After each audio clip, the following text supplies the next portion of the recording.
The world is repeatedly reminded by the followers of Muhammad that the Quran is not only a spiritual revelation, but actually contains almost all knowledge that human beings need to conduct their everyday lives. How accurate are these declarations? Muhammadan scholars assert in no uncertain terms that Muhammad had full knowledge of almost everything under the sun. They have hundreds, if not thousands, of books printed, trying desperately to prove the unprovable. The following is only a small sample of traditions. Let our listeners make their own mind up. Al-Baqarah 2.189. They ask you about the new moons. Say, they are but signs to mark fixed seasons in the affairs of men and for Hajj pilgrimage. Allah created the moon so that the Hajj can be performed on time by the followers of Muhammad. Al-Kahf 18.83. They ask you about Dhul Qarnayn, Alexander the Great. Say, I will cite something of his story. We gave him authority in the land and means of accomplishing his goals. So he followed the path until he reached the setting place of the sun.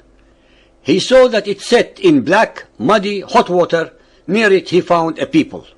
As our listeners know, we receive a lot of email and videos attempting to prove the mathematical and astronomical miracles of the Quran, from the speed of light and nuclear energy to outer space explorations.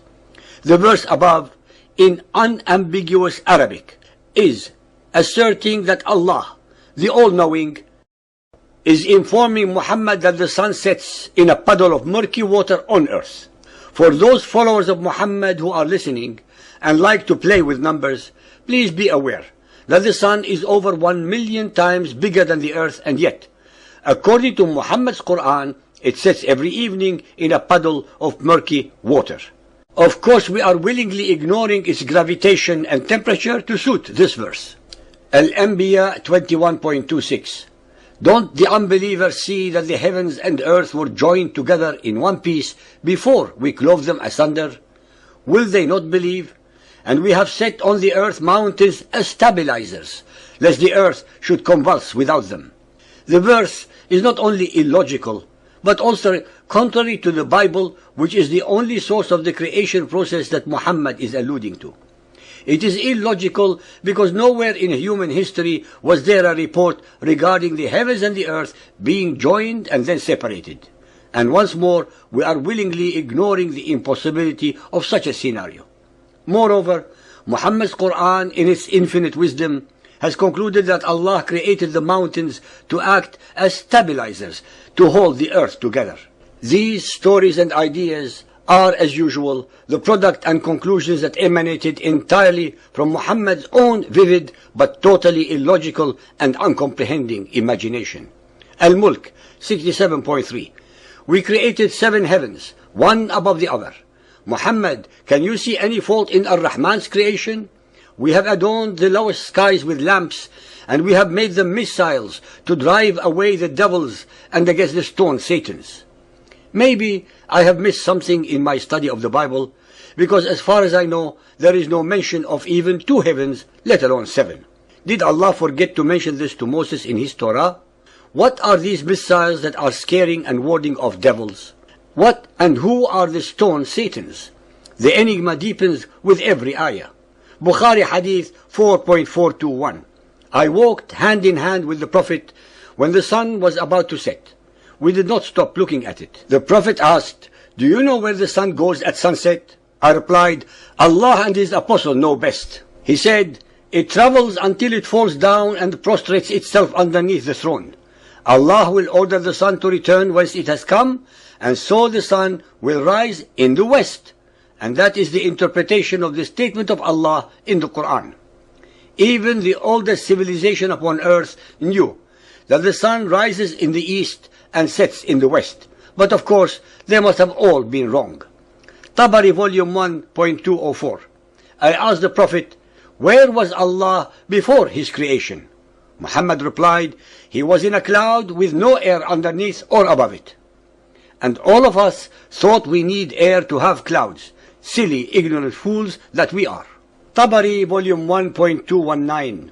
When Allah wanted to create the creation, He brought forth smoke from the water. The smoke hovered loftily over it, He called it heaven. Then he dried out the water and made it earth. He split it and made it 7 earths on Sunday. He created the earth upon a big fish, that being the fish mentioned in the Quran. By the pen, the fish was in the water. The water was upon the back of a small rock. The rock was on the back of an angel.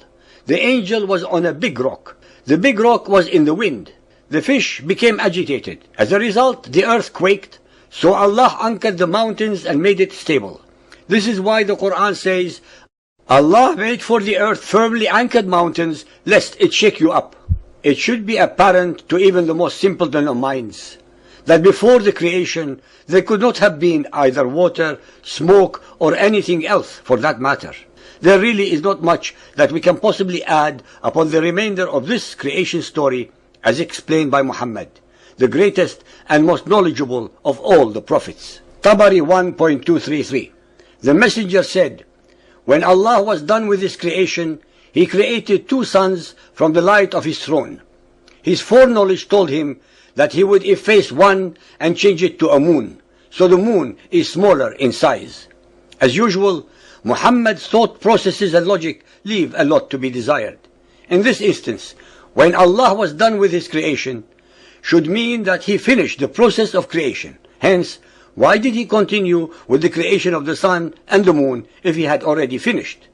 Moreover, and even more important, since Muhammad is only plagiarizing from the Bible regarding the story of creation, then yet again he is wrong and misleading his ignorant listeners, because in the Bible the sun and the moon were actually created on the 4th day, and definitely not after the creation. Genesis 1.14. God said, let there be luminaries in the firmament of the heaven to separate between the day and the night. And God made the 2 great luminaries, the greater luminary to dominate the day, and the lesser to dominate the night. And there was evening, and there was morning, a 4th day.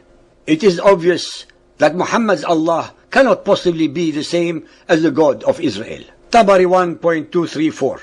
Allah thus sent Gabriel to drag his wing 3 times over the face of the moon, which at the time was a sun. He effaced its luminosity and left the light in it. Tabari 1.235. Allah's apostle said, Allah created an ocean 3 farsakhs, 918 kilometers removed from the heavens. Waves contained. It stands in the air by the command of Allah. No drop of it is spilled. Tabari 1.332. The sun and the moon were in eclipse for 7 days and nights. It must have been only in Arabia that they suffered total darkness for 7 days and nights.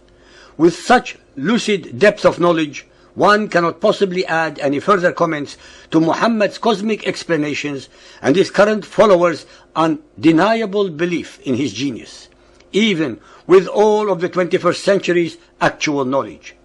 What is most frightening and disturbing of all is the fact that those of Muhammad's followers who are listening would rather get angry with our statements than actually giving them food for thought and reflection about the veracity of the Quran and Hadiths and Muhammad's supreme knowledge of everything.